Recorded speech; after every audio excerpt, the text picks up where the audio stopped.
Du hast jetzt Andrew Wolf.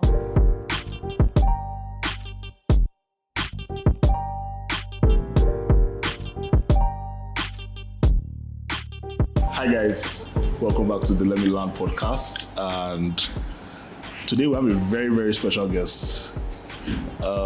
Your smile is affecting me. I need to. Okay, let me not look at you again.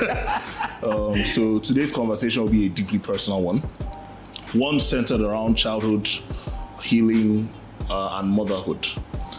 Joining me today is someone special, a woman whose story holds so much strength and softness.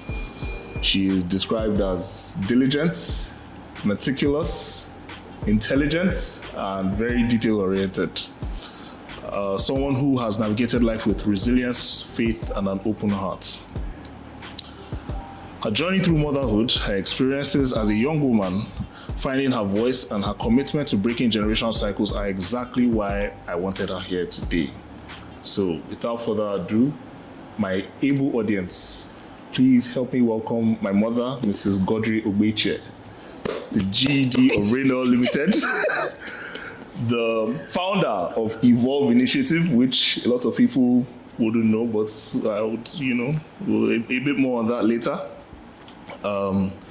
A woman extraordinaire, an example for so many young women in the country, around the world, and someone who I specially invited here to write a letter to her inner child. So, you're welcome. Thank you very much for having me. You look lovely today. Let me just put that out there. You look absolutely lovely today. Thank you. I had help. Let's not go there. All right. Thank you once again for coming. Thank you for inviting How are you feeling today?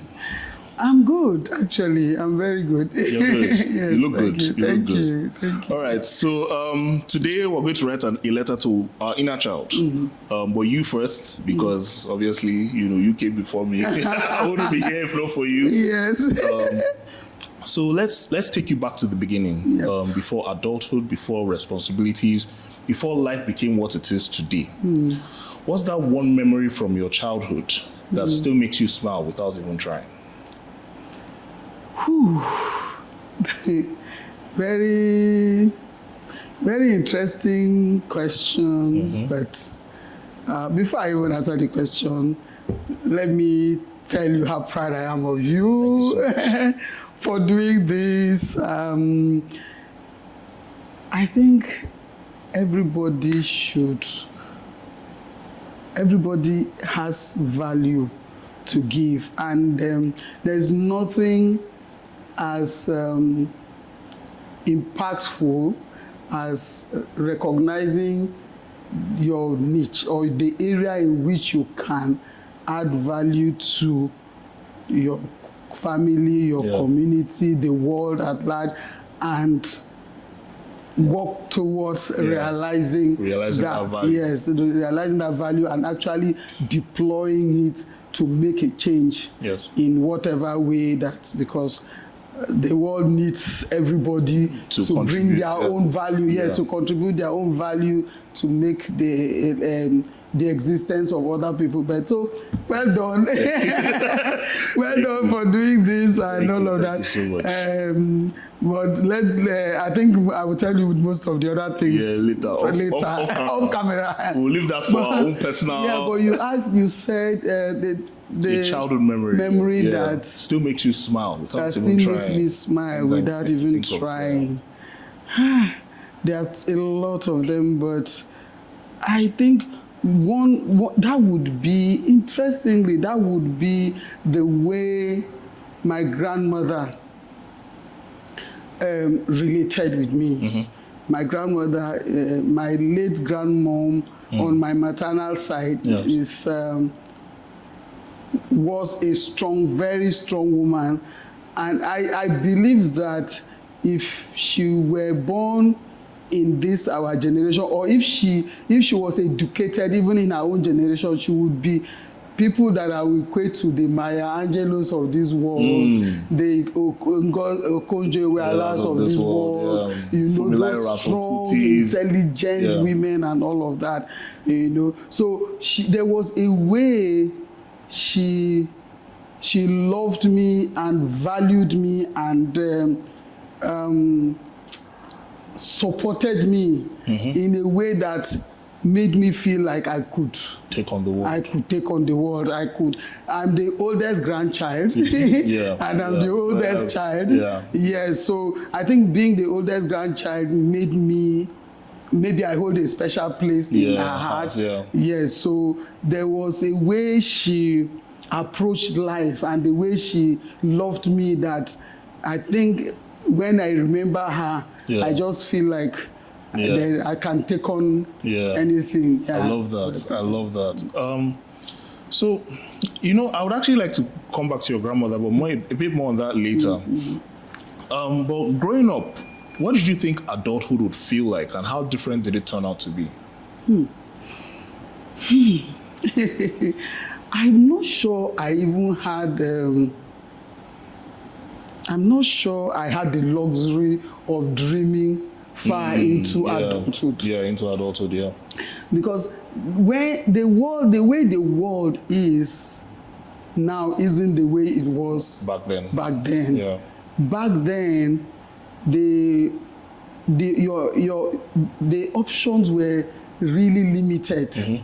Back then, all we just knew was, we knew little, and we just know that, oh, you grow up, you get married, and then you have children. Yeah.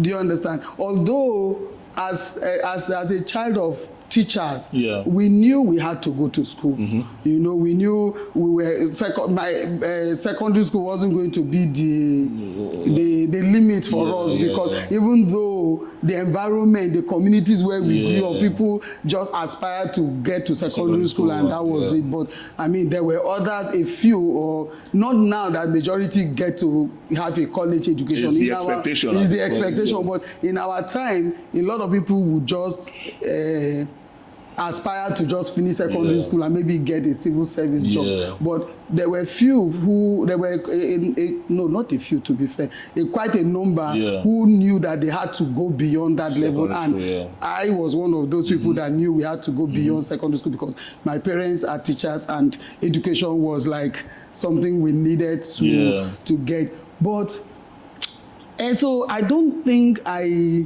you had much to go on. Yes, exactly. As far as expecting what adulthood would look like. Yes, but I just knew that, okay, you will grow up, you will go to school, you will finish school, you will find a job, you will be working, and then you will marry and start having children. That was it. We weren't taught a lot about goal setting, you know, visualizing your future and all of that. And I'm sure maybe later on we'll talk about my background and the growing up, and the kind of, but to be fair, one thing that helped me also, but one thing that helped me to be able to expand my mind was that I was a voracious reader growing up. You know, thankfully, because my parents are teachers, we were exposed to books. You know, even in the library, in fact, I think growing up, I felt like I knew the whole of England just by what I was reading, even though I never knew if I would ever go to England in my life, at least at the time I was in primary, secondary school.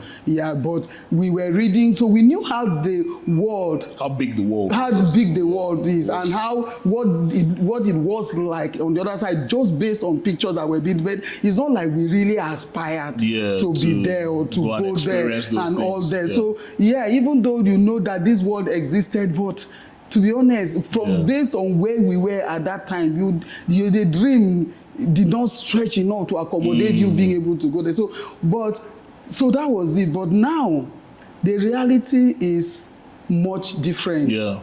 Because you know, you grow up, we are where we are today. So let me just leave it there. We are where we are today. Fantastic. So we didn't expect too much. We didn't, but it is much different from what we even thought was possible. In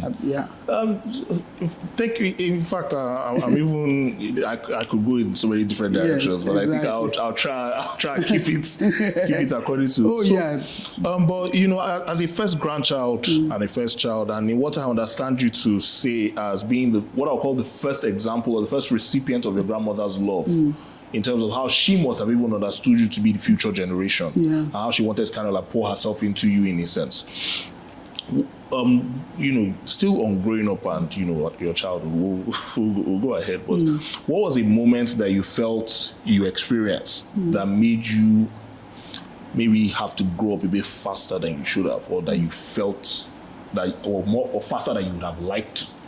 Is there any moment that really sticks out at you in your journey growing up that maybe made you feel was a bit too early for you? Maybe you were not really equipped to handle, you know, the weight of such a moment, or, you know, looking back, you feel like at the age you were at that point in time, that was not maybe like the right, you know, time or phase of your life to be experiencing such a moment?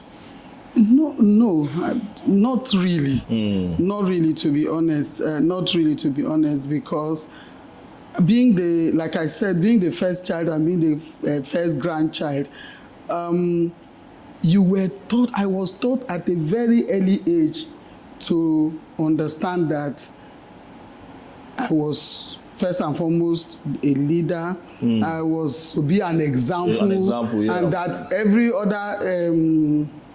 every other person coming after me was going to look up to me, and that however the others turned out to be was my responsibility. Something I totally disagree with now that I'm older.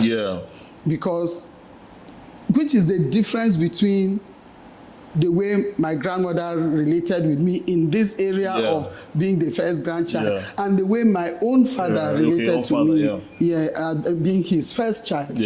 Because my father started telling me, I'm not sure exactly at what point in my life he made that statement, but my father did tell me that I am responsible for how how his other children turned out. At that time, it was just I just felt like, I agreed with the statement.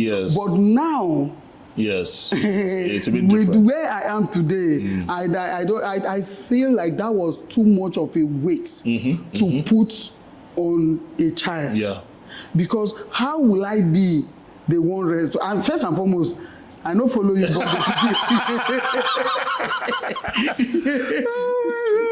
I don't follow you, but the pikin. I am not there where you guys decided how many children. If I didn't even have a say in me myself coming into the world. You have a say in the matter. So how can? But then I felt like it was. Yes, it's my responsibility. So I was always trying to. How like bear the emotional burden for other people's decisions. Not just that, trying to put my siblings, my younger ones, on the straight and narrow. Doing a lot. Why I say that I don't agree with it now is because it puts such unconsciously put a kind of weight of responsibility on me, in the sense that I felt responsible for my younger ones in a way that sometimes can be unhealthy. Do you understand? Because you just, and my father said it. My mother said the same thing, but in a different way. I remember when I think my very first year in uni, I came back home. I think my very first Christmas after I entered uni, I came back home and my mom asked me, "What did you bring for your siblings?" And I was like, "Nothing." She was like, "No, it's not like that. When you're coming home, you will buy something. Maybe even if it is sweet, it's chocolate, or even mention a few things that I could buy as gifts," which was a good thing. to teach a child. Yeah.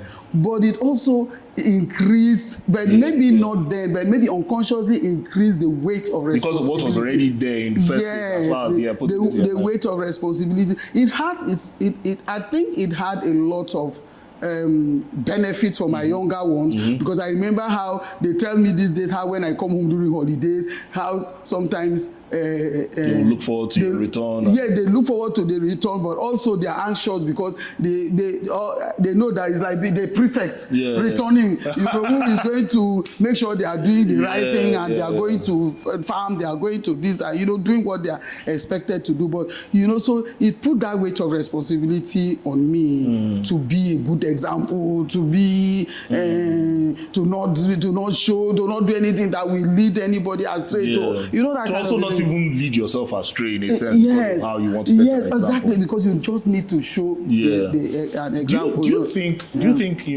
I'm sure that such a mindset came with its own pros and cons. You understand? I'm sure there are decisions that you made along the way that made you feel like it helped you create a more protective mindset of yourself and of your siblings in terms of being responsible. But then, do you think that it also created a sense of maybe a tendency to overextend yourself a bit in terms of pouring yourself into others in a way that is not proportionate to the way people are pouring into you, and almost accepting that as the way it should be? Yes.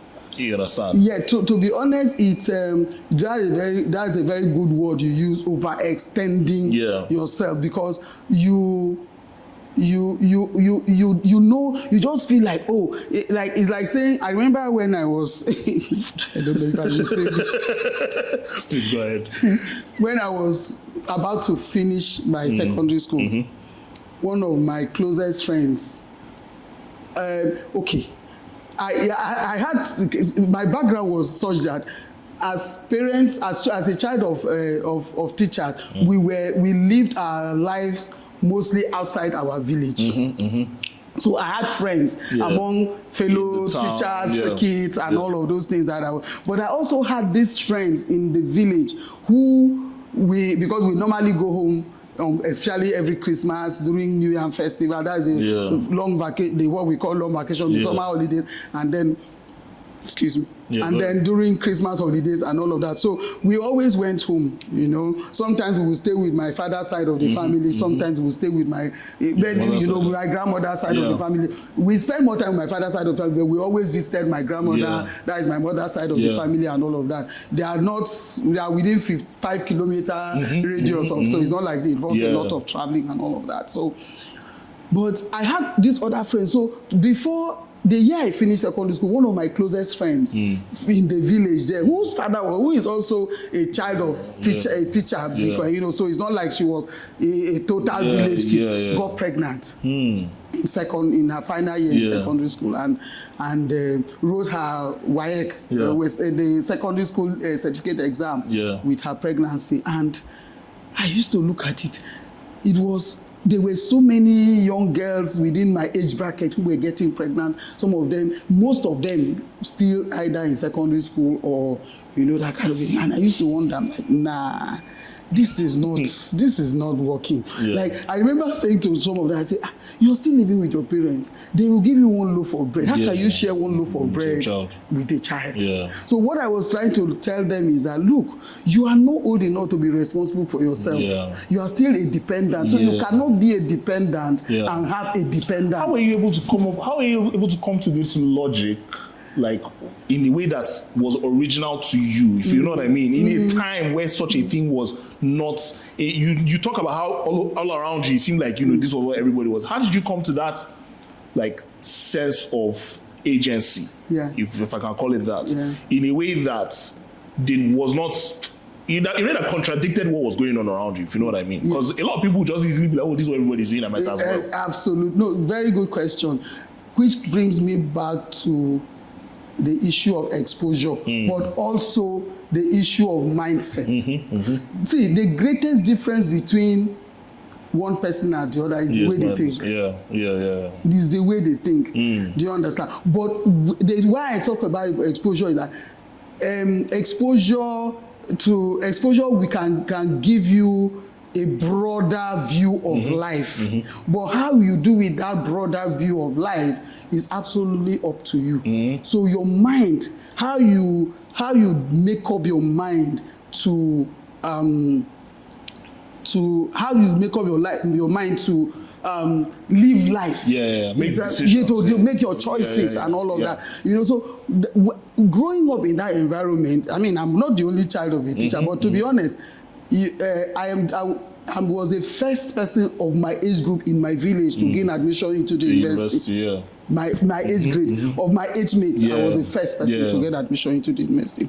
Like I said, unfortunately, a few of them who even were supposed to maybe be around that same, some of them got pregnant even before they finished secondary school. Some finished secondary school and just felt like, oh, that was their ceiling. Although, to be fair, eventually most of them went back to uni, but most of them went back to uni like after 3 years, 4 years, 5 years, or maybe when they've already worked for maybe a number of years, they now decided to go back to school. But what helped me was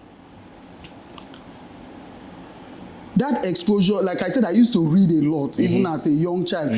You won't believe that when I was in primary school, they actually found me under my mom's bed where I went to hide to read. Because when I'm the oldest child, so most of the chores in the house, I started cooking from when I was 7 years old.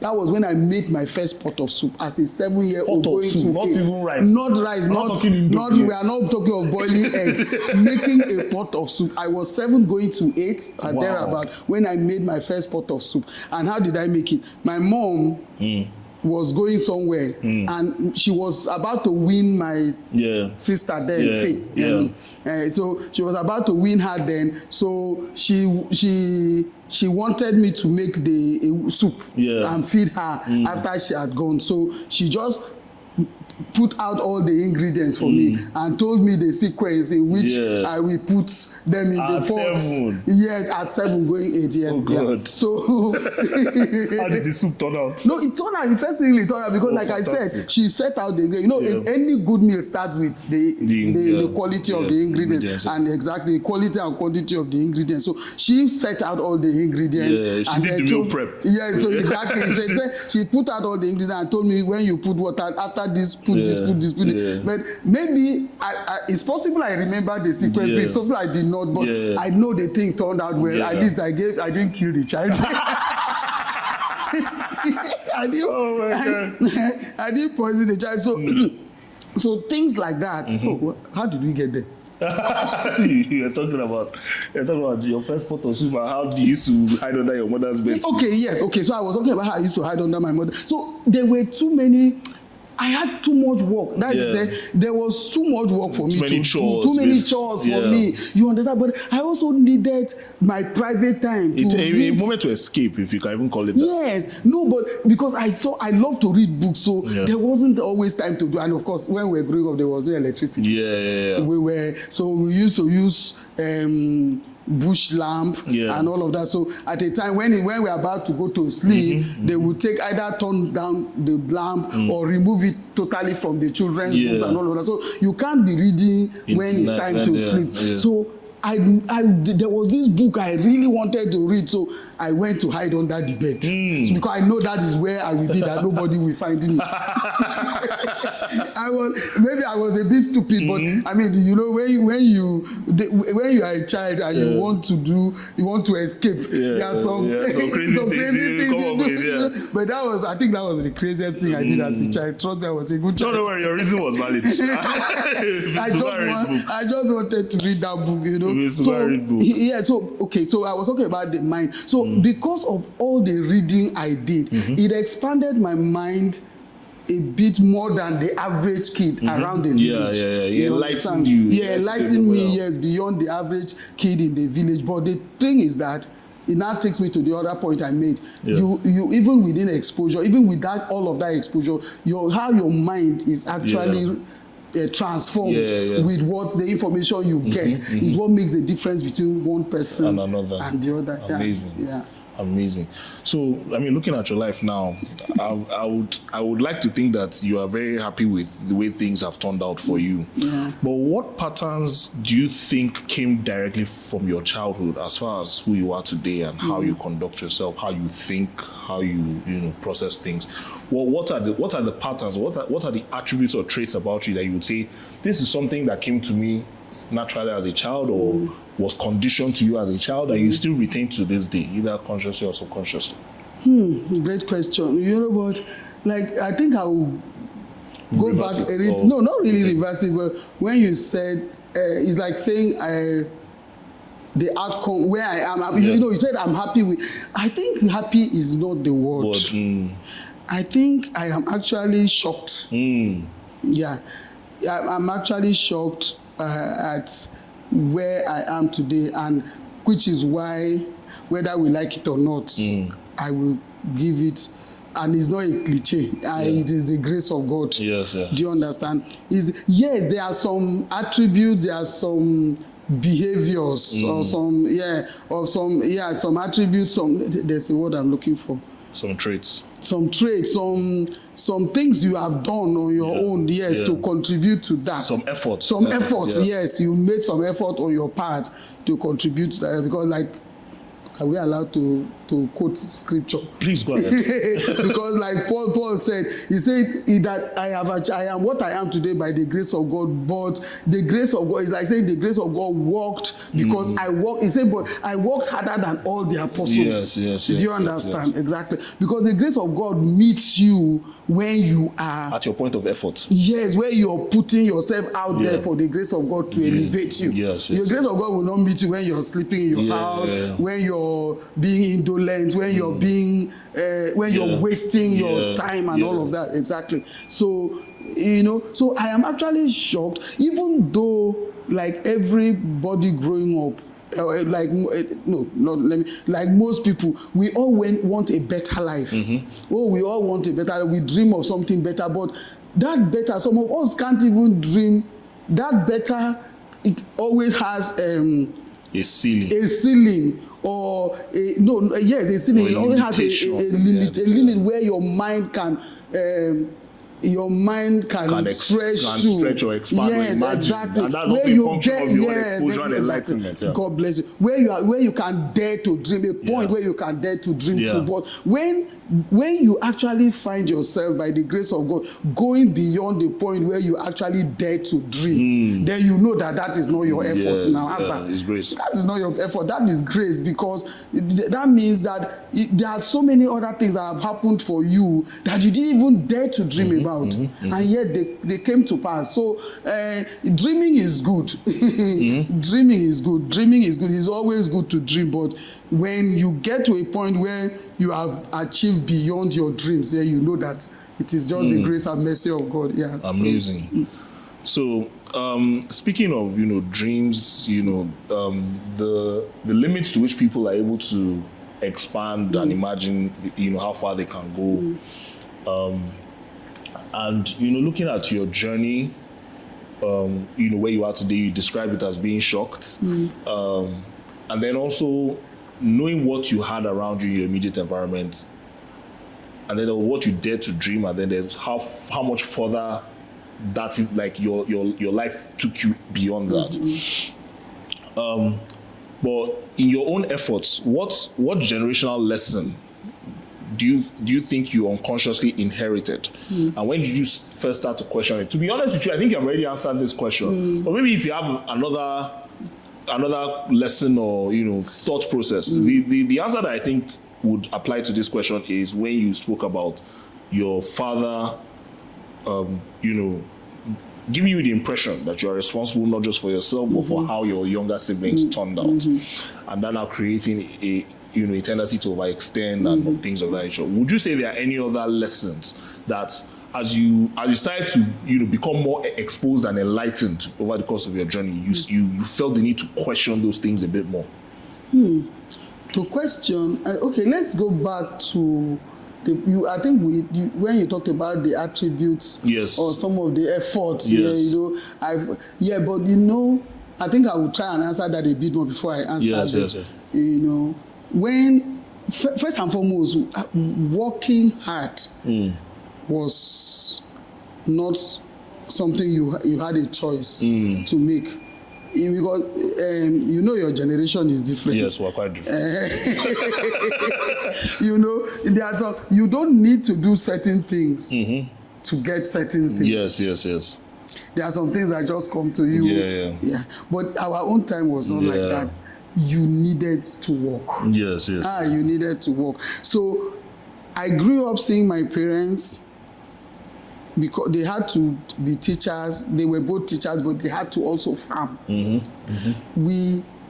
From the moment I could see, I became conscious of myself as a human. My parents always had a farm in addition to their teaching work. And when I talk of farming, it's not like, it's not just the backyard garden that you just cultivate to provide vegetables for yourself. No, you are talking of a farm that grew everything that a proper farmer, a full-time farmer in my hometown would do. And what people in my hometown grew largely were things like yams, cassava, you know, plantain, some people, you know, but some beans, you know. So my father always said, whatever we can grow, he will not buy. So we always had a farm up until my university days. You know, at least I'm talking for myself now, because after I finished uni and went on for my 8-7 and continued working, I no longer followed them to farm. But from the moment I became conscious of myself as a human until I graduated from uni, I always helped my parents out in the farm. Do you understand? So it was not an option. It wasn't something whether do you want to go to farm today or they don't want to go to farm. There is a farm. If there's work in the farm, you just wake up in the morning and go do the work in the farm, and you come back. So that taught me that life is not about that. Life is for work. You wake up and you do work. You find work and you do work. Again. And then on the issue of we already mentioned the one that said I'm responsible for my siblings. So that gave me the consciousness that, I needed to be there, be the example that they need to be, and I needed to lead them, you know, and not just lead them, but also help my parents to. In a way, I was like an additional, third parent to my siblings, you know, that kind of thing. So, and then that sense of community, because it didn't even go beyond. It wasn't even limited to my own siblings alone. Even my cousins and all of that, because I'm also the oldest grandchild. So even the other relatives, my aunts, my uncles, were also looking up to me to help set an example for their own children. Is there any part of your inner child that you recognize or that you see in any of us? You can answer it as maybe something you feel like, this is what I think is similar to me from when I was a child, in me, in Oge, in Uche, whatever the case may be. Yeah, to a great extent, yes. Well, maybe not the inner child, but like some of the traits that in me that I feel like I can recognize in my children too. You know, I recognize that for you, it's that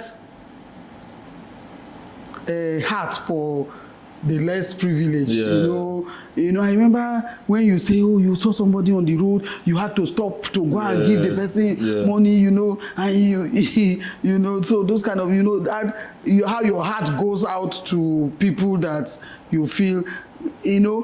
For me, why I even think it's better than me is that I was more or less conditioned to do that. Maybe it would have come out on its own if my environment didn't force it out. Do you understand? Because even now, my immediate family, my extended family, everyone is always talking about how generous I am and all of that and all of that. But you know, I don't really see. I still don't feel like I'm doing anything special, because maybe I was sort of conditioned to do that, or I was there's a word I'm looking for. it's okay when the word comes out. Yeah. So I was sort of conditioned to be that way. Yeah. But but I think in a way, even where that conditioning is not supposed to be, it's not supposed to be working, I still do it. So I think maybe it's something I would have recognized even in my I would have realized on my own, even if I wasn't good. So I see it in you. I even see it in Oge too. Then another thing I see, where for what I see in Oge specifically is that innocent. So that's when it comes to her, okay, I'm listening. I know saying, because me growing up, I'm like, I wasn't so particular about my looks, trying to impress anybody. I think I was actually more of a tomboy growing up. Yes, because there was something vital that I have not said, which is all the conditioning thing I'm talking about. My father had 5 girls. At a stretch. Yes. Back to back. I don't know which one did that. But his third child would have been a boy. No, sorry. His third child was a boy. But that one died within 48 hours of being born. So the next 3 are girls. So we grew up. My father was a girl dad for many years before he now started having sons. So there's a statement he made to me again that was also part of the root of my conditioning, and that is, if you don't have the way you put it, if you don't have a male dog to go hunting with you, take a female dog. It's not. It was just a proverb to say that if you don't have a male child, you can use your female child for the role that the female child is supposed to. So my dad exposed me to all the things that the errands that you would normally send your male children to do. Polishing shoes, ironing clothes. It's not like polishing shoes. You can imagine me learning how to polish a man's shoes. What to put on at a young age. Ironing his clothes, knowing where to put ironing male clothes, running errands. I grew up learning. Initially, I learned how to ride bike, and the bike was not for recreation. It's not like the kind of bikes that I bought for you when you were growing up. These ones were bikes you learned to ride because you needed them to run errands. Then I now grew up to ride motorbikes. Do you understand? Because you needed, if I had a car, if my parents had a car, maybe I would have also learned how to drive, not for the fun of driving, but to be able to use it to do something for the family, So, but I see, but because of that, so I don't know whether it was that conditioning that also made me but I think I could have been, if I was a girly girl like that, I would have been, despite the fact that I was raised as to do things that boys do. Yes, exactly. But so what I see in Oge is she's not very conscious of she's not overly concerned about her appearance or doing the latest fashion, being fashionable or trending and all of that. And that is how I used to be. I remember I had actually graduated from university and I was working before I bought anything remotely connected to makeup. After university? After university. That's crazy work. But it's not as if, even in uni, I had friends who did makeup, who were doing their hair. Let me give you another. I was going to say, how did they relate to you? I was in my year 4 in the university when in those days, these days growing natural is the culture. But in my time, having relaxed hair where you roll it and set it and you're looking all elegant but I was doing my hair naturally then. The first time in my life I applied relaxer in my hair was when I was in my year 4 in the university. Wow. Meanwhile, that was the rage, that was the culture then, that was but I wasn't, I really didn't care. Oh my God. I really didn't care about my parents. I really care about the trends. Maybe because I could not afford it or whatever. I'm not sure, but the truth is I really didn't care. I think that if you really cared, even if you couldn't afford it, I'm sure you'd have wanted to find ways to get So I think it had more to do with you not being so invested. I mean, I did, and I still don't believe that there's any. I mean, I believe in looking good and being presentable and all, but I really didn't believe that there's any much. That's what makes you who you are, important or valuable or anything like that. Interesting. So, so my next question, I think I would fast forward a bit more to, when you first started having children, being a young mother. Was I a young mother? Well, I was a mother at 30. Yeah, well, I don't know if that was young. Yeah, people today. In my time, that was not young. Yeah, yes. Okay, but let me call it in the early stages of your motherhood journey. Yes. What would you say were the most challenging things about being a mother? The most challenging thing about being a mom for me then was, interestingly, not being able to spend as much time as I would have loved to with my children, because I was in a career that was very Time consuming, exactly. It was very time consuming, and the environment also didn't help, because I still believe strongly that if I was doing the same job in a different city, things would have been a little bit better. Yeah. So, but you can imagine you're pregnant, you have a child, your first child, you're living in Ebele. And you're working in Broad Street. Yeah, Marina. Yes, Broad Street, Marina area. You're working in Broad Street. You have to wake up like around 4 a.m. To get ready to go to work, either to join the staff bus at 6 a.m. or in most cases, I wasn't able to catch the bus. So your dad will end up Okay, yeah, of course. Your dad will end up driving me to work first before going to his own office. And then I am waking up, my child is still sleeping. So I am depending. You used to see me, but I don't used to see you. Yes, I will see the child, but the child cannot see me. I can see you, cannot see me. So I have to depend on other people to be there when my child wakes up, to feed him, to bath him, to clothe him, and to take care of him until I come back. So those kind of things, because the other aspects of mother, by the grace of God, the other aspects of motherhood, in terms of maybe the journey of pregnancy and all those things, they weren't very challenging for me. And maybe because growing up, it was a natural course of life. It was a natural course of life. Now, I think a lot of information out there, unfortunately, makes a lot of women more anxious about the pregnancy the motherhood journey than it was. But we didn't know. Most of what we knew, there were books, but most of what we knew were things we've seen our parents go through. For crying out loud, my mother actually had like 9 pregnancies, even though at the end of the day, there were 6 of us that lived. But I think she had like 9 or 10 pregnancies even.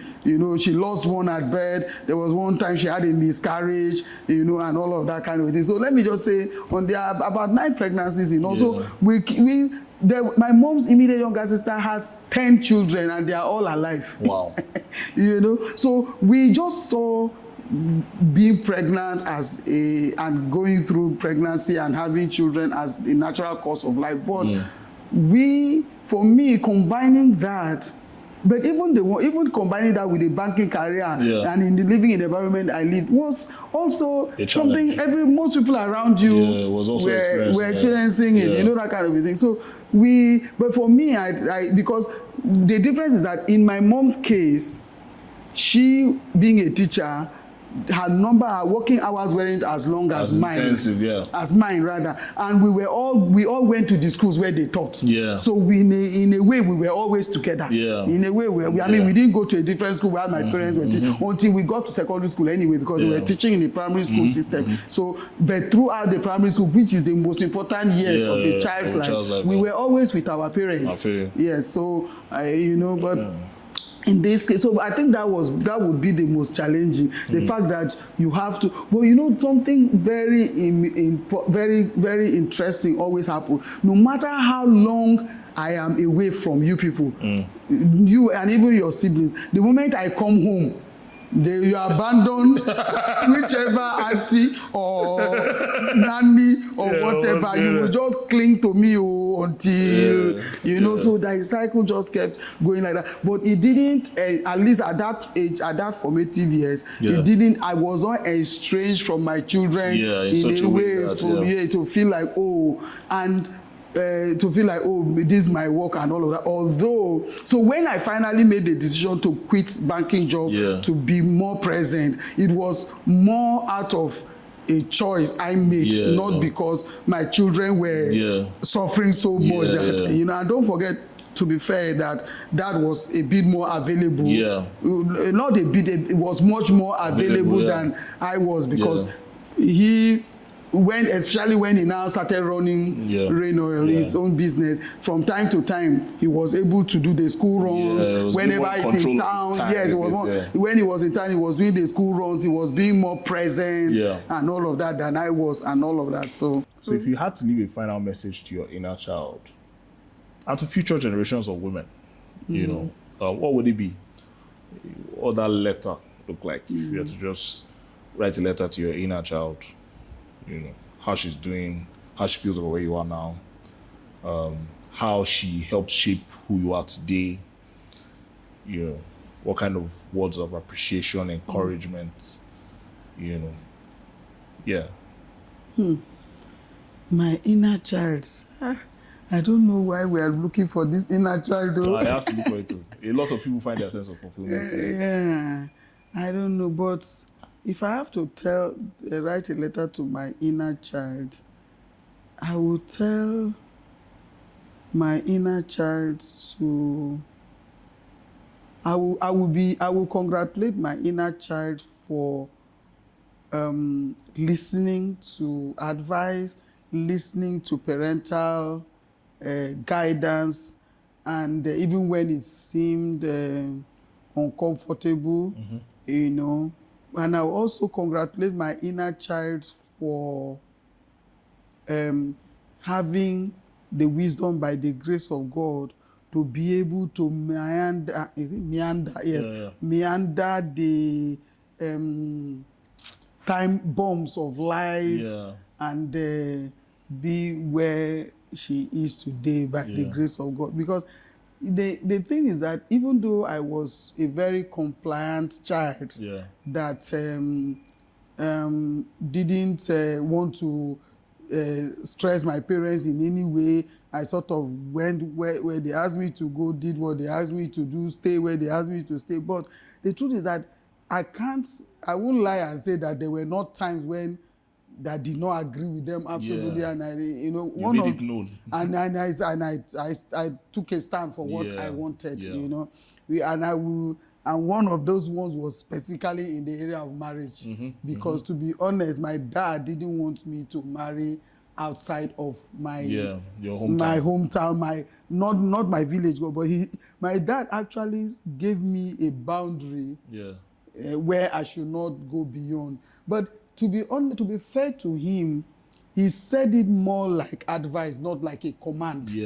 Do you understand? And when eventually it turned out that I have gone far out of the limits that he set for me, he accepted it. When I finally introduced the man I wanted to marry, my dad accepted him with open arms, really. You understand? Accepted him with open arms, and even though before, because we tell our children do this, but when the reality hits, Yeah. you now you make you adjust. You adjust, exactly. Some adjustments to make. Exactly. So he had given me those boundaries. He had given me the limits I was not supposed to go in the tribe of where I wanted. But when he didn't work that way, he was let me just say he was wise enough to adjust to the choice I had made and all of that. So I will and but I will also I will also tell my inner child that I wish she had tried harder in certain areas, you know, because in actually defining the goals that is in defining the specific goals and focusing on those goals, you understand? So that you don't expend your energy trying to do everything and all of that, you know. So, but then again, life is life evolves and all of that. So I think I will tell my inner child to be more courageous and focus more on specific goals than just go. That is right, defining your goals instead of just going letting with the flow. Letting life take its course. Yeah, take the life dictate to you what you want to do.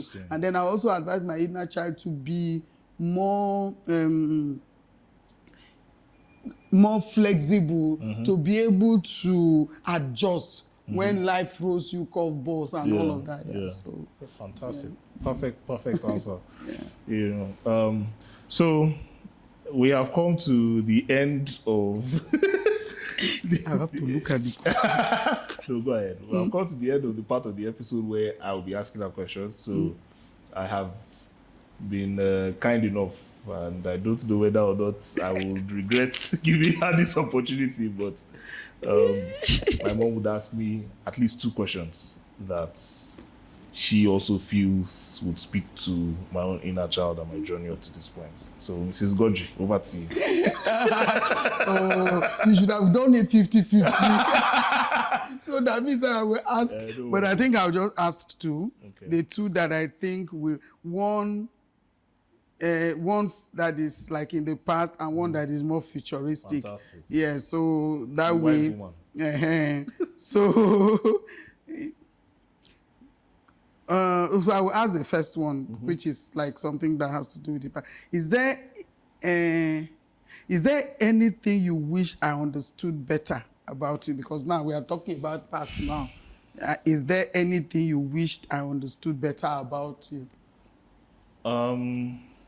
I would actually think that you understand a lot about me, although your immediate reaction doesn't always suggest that. Yeah. So, I think that if there's one thing I would say I would like to understand a bit more about me is that I'm not as similar to Dad as you might think. I think I actually have a lot more in common with you than I do with Dad. Okay. Also, maybe in my restlessness, and again, I'll say this from more past oriented. In my restlessness as a child, I was kind of made to understand that my level of activity, you know, around you in particular was something that not necessarily like was a bad thing, but like was something I needed to, you know, tone down, exactly. Which is a very wrong thing to say. Well, I mean, at the end of the day, I would definitely say that in a sense, it definitely created a bit of a mindset where I found myself walking on eggshells around you a bit. Yeah. Oh, really? Yeah. Why? So no, expand on that. What was the statement before? The walking on eggshells. No, not the workshop. The one before. The level of activity. Activity, yes. Yeah, so, around me. Why? Yeah, a child should be close to the mother now. Yeah, I was close to you, funny enough. And you know, it's even interesting that you mentioned that, you know, when you come back from work, anytime you're in the house, or more, it's you. I'm in your room. I'm there. You know. But I think that because I had also just growing up conditioned myself to be like, how do I put this now? I've been conditioned to be more familiar with you not being around than you being around. In the moments where you were around, and in me just being the way I usually am, even when you're not around, you know, there's one particular phrase that you used to say back then. Are you serious? You say it, I want to hear. Because we say a lot of things, and sometimes we don't even remember the things we say. But there's something you used to say, you know, back then when in my restless state, I'm just all over the place and scattering everything. And you just be like, hey, yeah, it's all to come. Oh my God. Yeah. I don't know what it means. I will tell you what it means. I don't know what it means, but I know that anytime I'm doing something that translates to me not staying in one place, more, Ebele has started a game. So you don't be like, hey, it's all to come. And then I'm like, what have I done? And then Abanta. So, oh my God, it's so funny the kind of things children remember. Yeah, so I think just those are two things that really like stick out to me. Like, okay, anytime I hear that, I know that I've gone far. And it's so funny because, which is why communication is so critical in relationships, whether parents, child, husband, wife, or partners, or work relationship. And you know, communication is so critical because when you say things and the other person understands them or interprets them differently, it's such it creates a lot of issues. So someone to Kabeso literally means God in heaven above. Oh, God in heaven above. You know, someone tone is God. Kabeso is above. God in heaven. So it's like saying, you know, it's an exclamation. It's just an exclamation to you know, because now it's like, oh, this child, instead of saying, this child, you are overweight, I'm over, you know, that kind of you are stressing me. So it's like a prayer to God. Just say, someone to Kabeso. It's just like, okay. To be honest, it's literally like saying, oh my God. Yeah, I know. What's something you hope we continue to build between us as we both keep growing? Because I think that's important. Yeah, 100%. Yeah, for going forward. You talked about what we hope we continue to build, you know, as we both keep growing. And I think I'll define it as the safe space that you accommodate me to express myself. Now, I don't, in my own journey growing up, I have not always handled the opportunity to come and express myself to you in the best way. In fact, in some instances, I've handled it in the worst ways. But I know that for every single major challenge I experienced in my life, both the ones that were of accident and by my own design, I would say that they were always met with a moment where you genuinely showed up to understand where I was coming from, and you suspended judgment. Now, how you were feeling at those moments, you understand? You are a human being. You feel what you feel. You're allowed to feel what you feel, and you will definitely make decisions or choices based on how you're feeling, right? But in each and every one of those moments, I could always see the efforts to suspend judgment and to actually just listen. What are you thinking? Why are you thinking the way that you are thinking? And how does that translate to what you are doing about it? So I think that's something that I would say that I would like us to keep. And I can, I don't want to get too the details, but I can name several instances because I know that both when, moments are good and when moments are bad, I would always definitely have that moment and that opportunity with you. So that's definitely something I cherish. Always.